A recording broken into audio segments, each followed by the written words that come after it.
keep asking me, what's wrong? And every time, my mind goes completely blank. Because I don't have a dramatic answer. No accident, no tragedy, no moment where everything suddenly fell apart. School's fine, home's fine, life is fine. And somehow, that makes it worse. Because if nothing's truly wrong, why do I feel like I'm constantly holding my breath? Like one wrong step, one bad grade, one small failure could make everyone disappointed in me. Nobody prepares you for how heavy expectations are. They don't warn you, they don't say, this might hurt. They call them motivation, they call them love, and that's what makes us so dangerous. Because expectations don't scream at you, they don't threaten you, they just sit on your shoulders and whisper. Take your time, we believe in you, just don't mess up. For a long time, I thought something was wrong with me. I felt exhausted even on days that were supposed to be happy. I cried in my room over things I couldn't explain to anyone else. And the worst part, I felt guilty for it because nothing was technically wrong. So, that's basically what happened. So when people asked me what had happened, I said, I don't know. And I hated that answer because nothing was technically wrong. It sounded dramatic. It sounded ungrateful. So I started correcting myself before anyone else could. Other people have it worse. Stop being so dramatic. You should be more grateful, which is a very efficient way to emotionally gaslight yourself. So I started believing that maybe I was the problem. It took me a while to realize this was entirely different. Maybe I wasn't broken. Maybe I was just carrying too much. And most of it wasn't even mine. On sports day, I stood at the starting line of a race.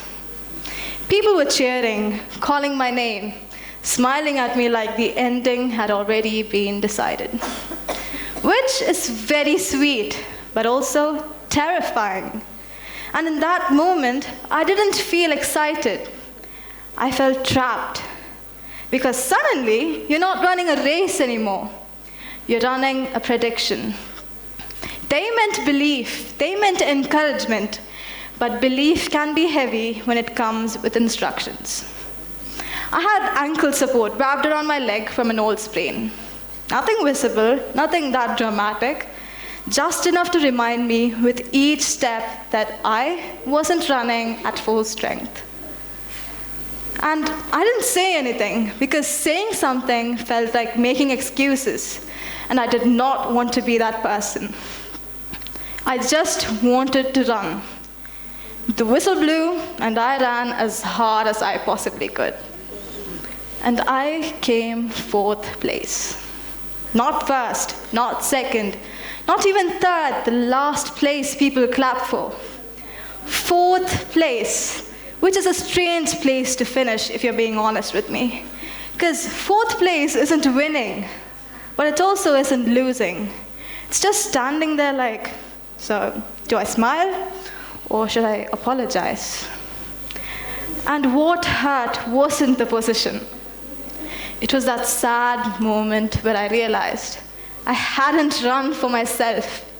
I had run to meet an expectation, and I hadn't met it. Expectations don't just take things from us. They make us unconfident. Expectations don't just push us forward. They take lots and lots of things from us. They take peace because resting starts to feel like falling behind. They take joy because achievements stop feeling satisfying. They take safety because mistakes start to feel dangerous. Later, when my academic results came out, I was upset again. Not because I hadn't worked hard. Trust me, I had. But because I knew people expected more. And when you're expected to be more, what you are starts to feel like not enough. And because I could feel it, the unspoken question in the air, couldn't you have done better? And when you grow up being the one who always does well, not doing well feels like betrayal.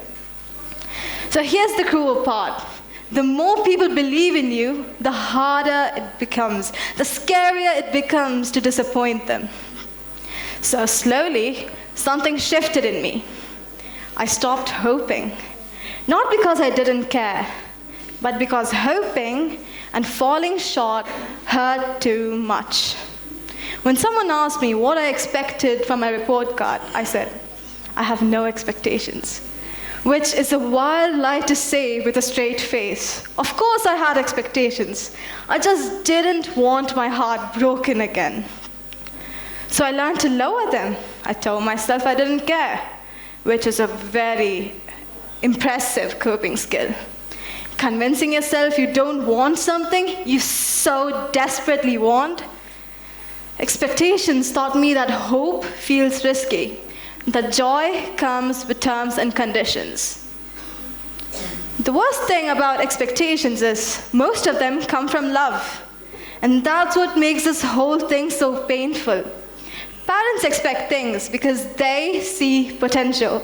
Teachers expect excellence because they believe we are capable. Friends cheer because they care. No one's trying to hurt us, but love without space to be human can still hurt. When expectations pile up without room for rest, without space to fail, they become pressure. They become something you carry even when no one's watching. They pull you away from who you are and slowly turn you into who you're supposed to be. And that's when expectations cost the most. Because expectations, they don't just cost grades or medals. They cost identity. So here's what I learned the hard way. You don't fail when you don't meet expectations. You fail when you forget who you are beneath them. When I was expected to be a lot, I started to forget who I was. But as I told you, you don't fail when you don't meet expectations. You fail when you forget who you are beneath them. I didn't fail those exams. I didn't fail that race. I didn't fail anyone. But I almost forgot myself.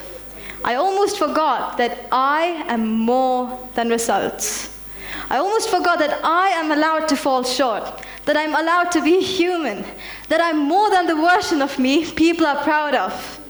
And forgetting yourself, that's a sad kind of loss. Because no one sees it happening, not even you, until one day you wake up exhausted, not from trying too hard, but from trying to become someone else. At some point, I actually had to stop and ask myself something. Is this expectation mine? Or am I holding on to something that belongs to someone else? Because not everything you hold actually belongs to you. A lot of it was handed to us with love. Some with belief, some with hope.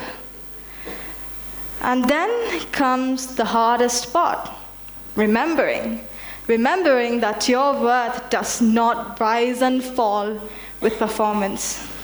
That stopping is not laziness, that resting is not quitting. So I'm still learning this. I'm still learning how to live without expectations. I'm still learning how to live, how to try without proving, how to be ambitious and gentle at the same time. Maybe you're not supposed to live without expectations, but you should remember this. Pausing is not quitting. It's not giving up. Letting go is not failing. Sometimes it's choosing yourself, and that's what's the most important thing. So, every time you feel like someone's expecting something from you, just look beneath them. You're still here. tired and trying, but still human. And if you ever feel like you're coming in fourth, not winning, not losing, just awkwardly existing, welcome to the club. We're all just figuring it out. And trust me, that counts. Also, if anyone here figures out how to live without expectations, please do tell me after this. I'll take notes. Thank you.